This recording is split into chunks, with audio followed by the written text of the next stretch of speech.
What's up, guys? I recently watched every Friday the 13th movie, so join me now as we do a tier list ranking. So grab some popcorn, get a drink, and let's talk some Friday the 13th.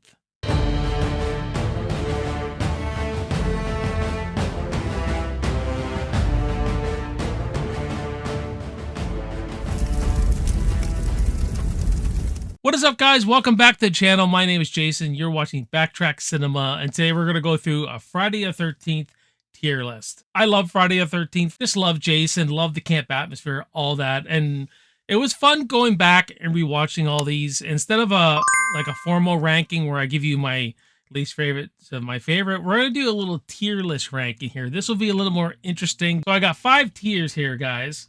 Starting from the worst, Dead and Buried. Second worst, Camp Crud. Third worst, Entertaining Enough. Then we get into Mummy is Pleased and the Machete Masterpiece. So let's start with the original Friday the 13th, the one that started it all. Ripping off Halloween, but adding camp atmosphere, gorier kills, bringing in Tom Savini to make these awesome kills. Marcy's is probably my favorite. I love that axe to the face so much. But the movie uses natural elements, hearing the lake, the rain coming down. I just love the darkness of the movie. I know that's a negative for a lot of people, but this movie, man, I like it. It gets under my skin, especially that jump scare at the end. It leaves you kind of unsettled. Is Alice the greatest final girl? Probably not, but I don't mind her. I honestly do not mind her. I like the characters a lot more in this than other Friday movies. I don't think they're the top tier characters, but they're not douchebags to each other. They feel like by the end of the summer they would have got to know each other really well and all that jazz. And Betsy Palmer's performance as Mrs. Voorhees, I absolutely love. She's crazy. She's unhinged. It really is a good movie. I'm going to put Friday the 13th under Mummy is Pleased. Next up, we got Friday the 13th Part 2. Friday the 13th Part 2 is a step up in almost every way in Friday the 13th Part 1. Maybe not every way, but we apparently Jason didn't drown, or what I believe, when Mrs. Voorhees got her head chopped off, he rose out of the lake. And it's too bad we've never really seen that on film, him actually rising out of the lake when that was done. And the characters are great in this. We got Jenny she's a great final girl. I like the way how she defeats Jason with psychology. I just really like Jenny's personality. She's sarcastic, she's curious, she's funny. She'll tell you off if she has to. And that scene in the bar where she's curious about Jason the legend. Well, what if it was real and all that? Great stuff there. Paul's speech is amazing. I love that campfire speech. That gives you the insight to Jason's character and what we know as Jason Voorhees. So I'm going to put Friday the 13th Part 2 into Mummy is Pleased. Friday the 13th Part 3. Now, this is where it got a bit more campy, but it got fun. But we have to wait for a while before we get into that fun, I find anyway. I mean, there's in the daytime there with the bikers, everything. I think that's a lot of fun stuff too. The characters are not as good as number 2.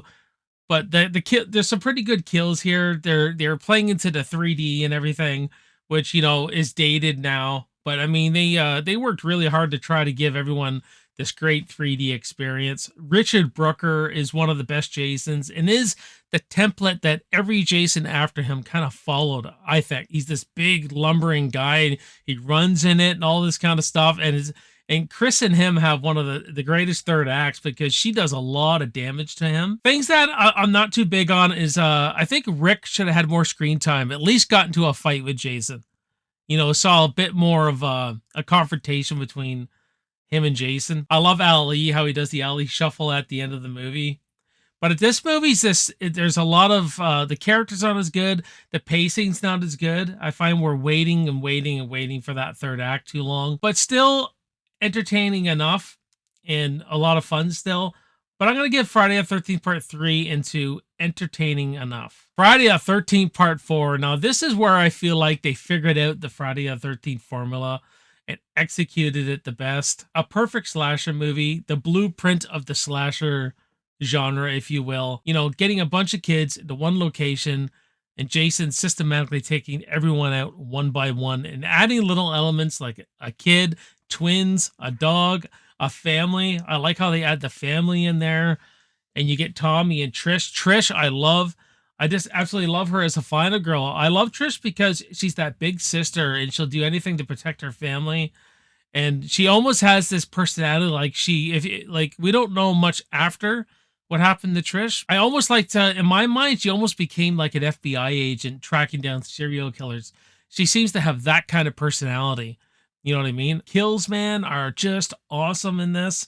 Bringing Tom Savini back to destroy Jason, having all these awesome kills. There's so many good kills in here. Probably my favorite is Axel, and because he's a douchebag, it's even more satisfying when, you know, the surgical saw and Jason twists that bitch's head around. It's pretty good. Friday the 13th Part 4 is a machete masterpiece with Ted White being my favorite Jason of all time. I love Ted White as Jason. He took what Richard Brooker did, but he became swifter, faster, more brutal. Just an insane movie, a fun movie, one you could always pop on. It's almost like a warm. This one's like a one of those that falls into like a cozy warm blanket. You know, you can put it on anytime, and it almost it almost has these crazy Friday the 13th fans we are. We always get a warm feeling watching this movie. And again, Jason gets defeated by psychology. It's really good stuff. Friday the 13th Part 5, I didn't enjoy as much. I can't get behind fake Jason. I don't know what it is. I just can't get behind it. But there's a lot of entertainment in this movie. But there's a lot that brings it down, like the characters. They're not my favorite at all, except for those damn enchiladas and, you know, a couple others maybe. But I do like Tommy's character in this. I like how unhinged he is, how he always seems to be on the break. You know, he can't control his temper. He's tripping out all over the frickin' place. And he seemed to learn kung fu really quickly. When he beats the shit out of that frickin' guy, the farmer's son there. But you know, it's just like I found myself grabbing my phone a lot and looking at it, not really being invested in this movie at all. Still a lot of fun, like I said, but I didn't seem to enjoy it as much this time. So Friday the 13th Part 5 I'm putting under Camp Crud. Jason Lives. Now, no surprise here. Let's just do this because it's one of my favorite horror films. A machete masterpiece. I absolutely love Jason Lives. This was my gateway to horror. I could still remember the day I watched it. Sitting in front of my tube TV in the basement on my beanbag. I was kind of not feeling well that day. My mom took me out to rent a movie. I picked this one. First horror movie I watched with her. So this just really gets me in the feels. And that opening scene is awesome. The Frankenstein homage, that unhinged Tommy Jarvis, you know, looking at Jason and he's this starting to get freaking violent, grabs the spear, tries to freaking kill him while he's already dead, wants to burn him alive, releases Jason. Jason, you know, comes back to life and goes on a killing spree. And I just like what Tom did with this. It's the best. It's got to be the best looking Friday movie for me. I absolutely love it. It goes into a lot of different genres. I mean, you have a car chase in here.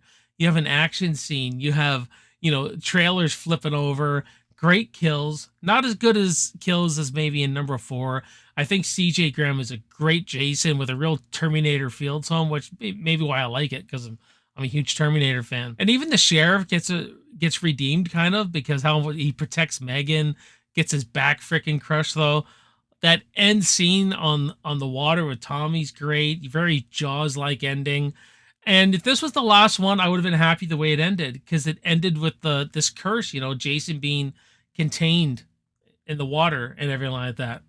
Now, as far as Megan goes, you know, she's such a great character. I love her character. I just wish they would have gave her a little more to do as a final girl. Not the greatest final girl, as in what she does to defeat Jason. She does save Tommy, though. Yeah, I got to give her credit for that. But she needed more to do, but she's such a great character. I love her personality. I love how spontaneous she is and fun she is, and she's got that attitude. Just really good stuff in this, and the comedy really works for me in this movie. All right, so now we're getting to the ones that, you know, on rewatch, some stayed the same, some were better than I remember. The New Blood, Friday the 13th Part 7. This is a weird one. Sometimes when I watch it, I turn it off and I get so bored with it, mostly because of all the characters in it that they just don't work for me. Except for Tina, Kane Hodder, of course, and Dr. Cruz. I like all that stuff, like, the Carrie versus Jason aspect to this film. There's a certain pacing of the butchered kills that we got. They raped this guy's movie. They raped this movie. But I had a better time than usual with this one because of the story of Tina and Dr. Cruz that I really liked. And I do like Kane Hodder's not my favorite Jason, but I do like what he brought to Jason. At least he makes it a bit different. I know a lot of people see he does that big breathing thing, but he's almost doing something through the mask too. I find you could see him acting through the mask, some of his movements and stuff.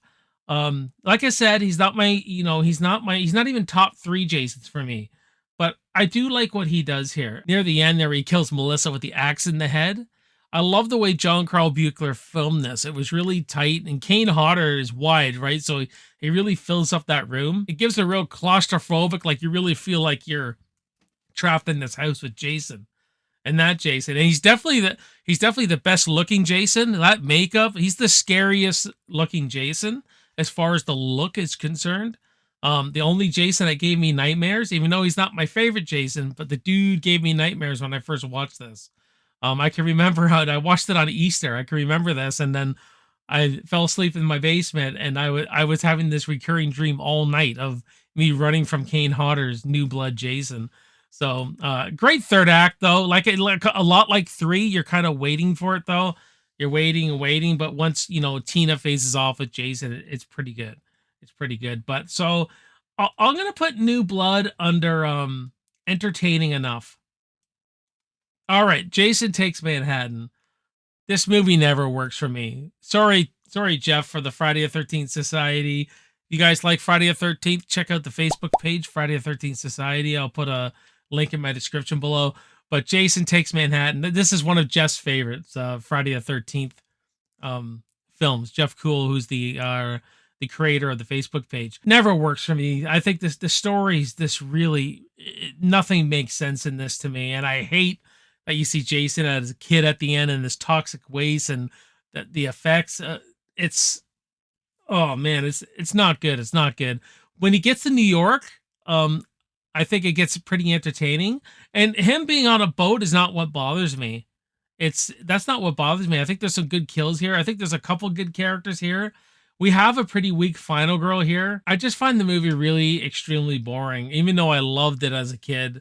Nice to see Kane Hodder return though. So let's put Friday the 13th Part 8 under Camp Crud, because there is some fun to be had in that third act. Getting to the third act, but there is a lot of fun to be had in that third act. So yeah, Jason Goes to Hell. Now, when I first watched this, I did not like this flick. I was not a big fan of Jason Goes to Hell when I first watched it, for obvious reasons. You blew up my guy in the opening scene, and you destroyed him, and he goes body hopping. I never really appreciated that. Watching it this time, and I watched an interview with Adam Marcus, the director, on the special Blu-ray box set, and I kind of have a new appreciation for it. And I get what he was trying to do in this. So this time around, I'm gonna put it in. Hell, I'm gonna go Mummy Is Pleased. This one worked for me this time. I know it doesn't work for a lot of people. They explain all this lore, with a guy like Creighton Duke hunting Jason, the thing with the dagger, and how there's a bloodline and all this kind of stuff. Jason being a deadite, adding all this stuff, mixing 2 horror franchises together. Freddy grabbing Jason's mask at the end too, mixing another franchise. But I kind of do like the lore. It was different, and it kind of makes sense. I've often said, what would happen if Pamela Voorhees buried Jason in Pet Sematary? That would make a lot more sense, wouldn't it? Adam Marcus tried to give us reason and go, well, why'd this happen? Why can he do this in number 2? How did he come out of the lake? And how did he get freaking bigger? And this, and how come he's so strong? He explains a lot of this stuff in it. And I love the pacing of the film. I think the movie's paced like a Terminator 2 film. Like, it's got this fast pace like an action film, and it's got some really cool kills. The tent kill's great in it. I like how you get the town involved. I like the babysitter, Vicky. I thought she was a great character, defending that baby all the time. I'm not saying it's a great movie, but I appreciate it a lot. And I had a fun time with this one. One I usually skip in a marathon, but next time I don't think I'll skip this one. I really liked it, and I love Creighton Duke as a character. I've always liked Creighton Duke as a character, though. Chalk it up. It's like a good B movie Sunday sci-fi horror flick, but not a great Friday the 13th film. But I think more and more people are coming to appreciate that one a lot. Oh, next, Jason X is dog shit. I've always hated this fucking movie. This goes right into Dead and Buried. Never liked this freaking film. You're taking Jason and you're just making a mockery. You're making a spoof out of it. And I just can't get behind it. It looks so bloody TV show Andromeda cheesy. I do like our main final girl. I think she's actually pretty good in this movie. And there's that one kill with the liquid nitrogen that's really good. But other than that, and it's not even Jason going to space that bothers me. Yeah, on paper, you're like, oh man, that's a terrible idea. But if you would have done it like Alien, imagine, the a bunch of teenagers still, but they made a dark atmosphere. They pick up this dude from Earth. They don't know what it is. There's that mystery. They bring him on the ship. He unthaws, and then he's going down corridors, and it's dark, and it's very suspenseful. They could have done it like that, and it's been the same thing. Jason in space, right? They just made a spoof out of this. Uber Jason looks absolutely freaking terrible. A lot of people I know have fun with this. Not me. This is one, unless I'm going to review it, or, like I was prepping for this video, I'm skipping this one every single time. Dead and Buried for sure. Freddy versus Jason. Now, this one's fun enough. And I remember my 8-year-old watched the end fight between Freddy and Jason with me, and he was laughing his head off. So, kids love it. I remember first watching this in the theater back in the day in 2003, and I was like, wow, that was better than I thought it was going to be. Like, from a narrative point of view, the story, it's more of a Freddy movie than it is a Jason movie. Jason's just kind of in it. And Jason looks terrible in this. I don't like their presentation of Jason. I don't like the performance. I'm not playing Ken Kersinger at all. He's a great stuntman. I just don't think the director took any care into Jason in this. It's not my favorite at all. It's okay. I think it has a pretty good Freddy in it. I think the character of Mark is really good in it. I think he's a really intense character, gives an intense performance, but the rest of the characters I just can't get into. I'm going to put Freddy versus Jason under entertaining enough. All right, our last one, the remake. Now, I loved the remake when I first saw it, but over the years, I find there's a lot of problems with it. It doesn't hold up as well as it did. I'm the characters, I'm not big on the characters. I know what you're going to say. Well, you could say it about every single Friday movie, but I actually like the characters in a lot of these Friday movies.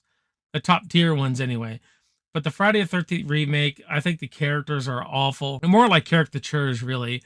I think there's a big pacing issue. That first 20 minutes is awesome, but it never seems to live up to that. And then it goes into real generic slasher stuff, especially in the third act where you see everything coming.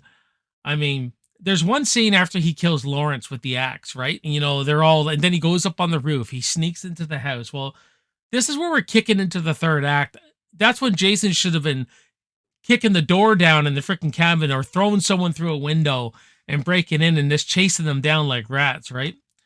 So, but Derek Mears is a brutal Jason. I love his performance of Jason. I just don't like the look of the Jason in this. The remake I'll put under entertaining enough because it is. I don't usually skip it. Because it has some great kills in it, man. It has everything you want, really, in a Friday the 13th movie. I think it was a disservice to this movie not to have that traditional Friday music in it. I don't know why they went with some weird-ass score that it doesn't even really have a score. The music's not great at all. It's more like, just this low pulse pounding, almost rave kind of style of music. If you would have had that Manfredini score in there, I think it would have upped this movie a bit with a lot of these scenes. Every time you've remade Halloween or continued it, you always have the Halloween music. You didn't stray away from that. And this is iconic music too. You know what I mean? There you have it, guys. We have Machete Masterpiece, Friday the 13th Part 4, and Jason Lives. Mummy is Pleased, Friday the 13th.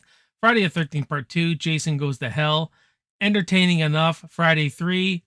New Blood, Freddy vs. Jason, and the remake. And Camp Crud, we got Friday the 13th Part 5. And Friday the 13th Part 8. And Dead and Buried, Jason X. But what about you guys? Let me know what you think of this tier list ranking. And if you want to see more of these, kind of rankings, let me know in the comments below. We'll have a good conversation about it. And if you're a YouTuber or anything like that, send me one of your videos if you've done this.